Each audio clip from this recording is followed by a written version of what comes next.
یه بارم شما اسم بزرگان ادبیات رو گفتید که دیگه الان نیستن و بعد مثلا فوت کردن مثلا بعد علی برگشت گفت شما که هستید بعد هرچه من کلی اطلاعات زیاد بیرون دارم.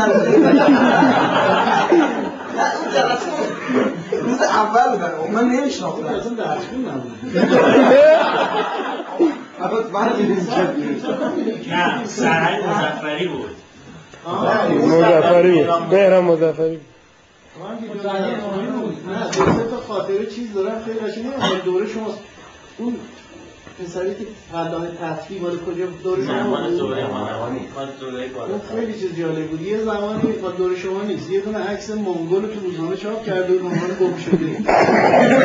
آورده بودم سر کلاس. وقتی هر کی درس واسم بلد نباشه شناسنامه‌اش فردا بیاره این عکس.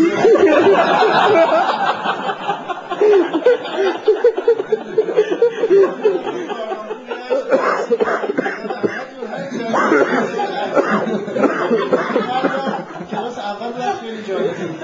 یه روز گفتم این بچه‌ها دارن برجش میکنن. بعد آقا چی؟ گفتم برجش میکنن. گفت آقا برجش غلطه. فردا شناسنامه‌ات بیار آقا. از یه طرف می‌خواستم عصبانی بشم، از یه طرف خیلی خنده‌دار بود. گاه شناسنامه‌ات بیار عکس‌ها بود. اصلا این دیگه نمی‌رسم چیکار کنم. خلاص این چیزی گرفت.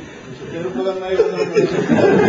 دوره بعد از شما بودم یه چند دوره بعد از این متعادل دوره 8 ولی کوچیکه به بزرگی چی بود؟ کوچیکه آقا کوچیکه که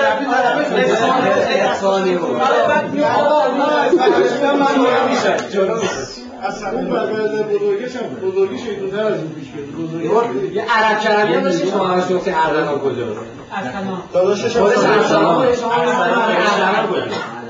اون برادر اون متولی بزرگش کوچیکه باشه نه کوچیکه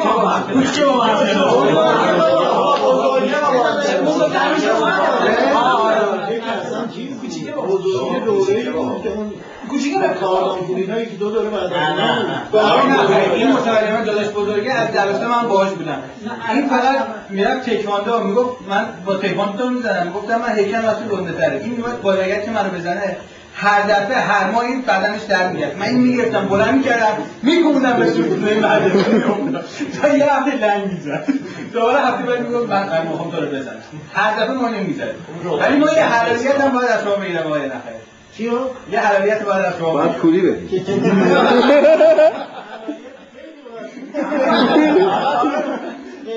شما سرما خورده بودیم اومدیم مدرسه سه‌شنبه صبح کلاس داشتیم گفتیم که من امروز اصلا حال ندارم میخوام بخوابم کسی هم اذیت نکنه صداتون هم در نیاد ما ردیف آخر بودیم شما اومدید درست وسط بغل دستمون نشستیم آقای شهستانیان گفته بود که یک گیاهی چیزی برای کار عملی بیاریم مدرسه ما دارچین آورده بودیم خودش شما خوابیده بودیم ما این دارچین رو هیچ پودرش میکردم پود میکردم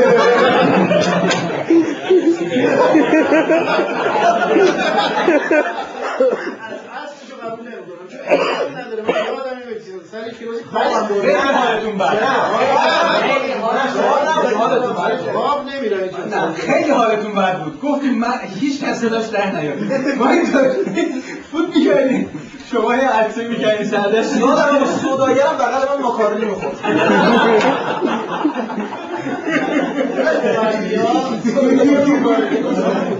اون یکی یه زمانی داشتم درسی دادم شایدم بهتون گفته باشم 4 تا ملائکه مقرب رو اسم می‌بردیم که اینا هر کدومشون کارشون چیه بعد رسیدیم به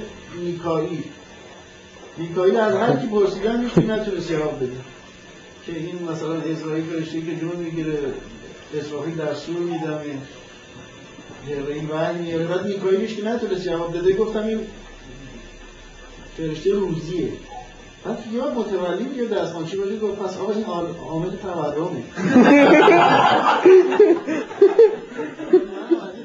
یه چیزی بهش بگم خندان گرفت نتونستم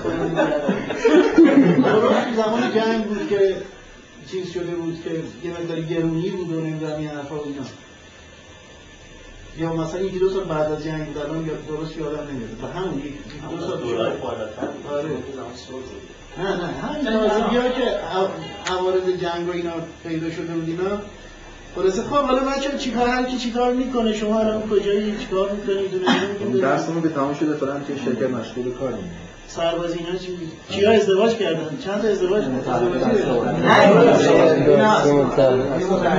این بچه هم نداره اینجا چی؟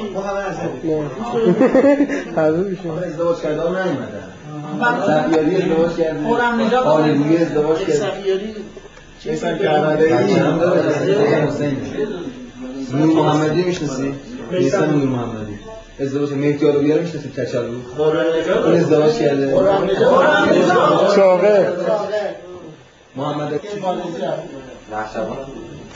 چه بچه واسیزی بینید یه سالی اونجا بود آقای فسیحی هم نیست که اونم هنوز هم نیست که اومده و باز فسیحی با شما چیز نداریم شما نبودید فسیحی آقای دعوتی رو بشناسن یا خط و اینا رو که مثلا اول درس میداد آقای چیز واضحی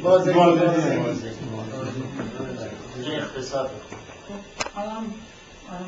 ترکی اونو مردم شیشه مردم بعد اول کار میکنم یعنی کار آزادی یا همه تون من شرکت آزاد از اون بشه آزاد نیست کلا مسجد بلال اذان میده بعد از دوران ترجیح اذان میدم سر ظهر اذان باباش هم معاون وزیر شدم بله همون میگم محمدی میگم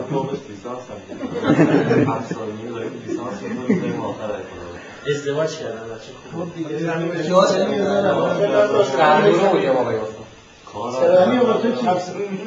علی اسمی آقا ما دو تا برادر بودیم نه من چه کلمه سوشال کردی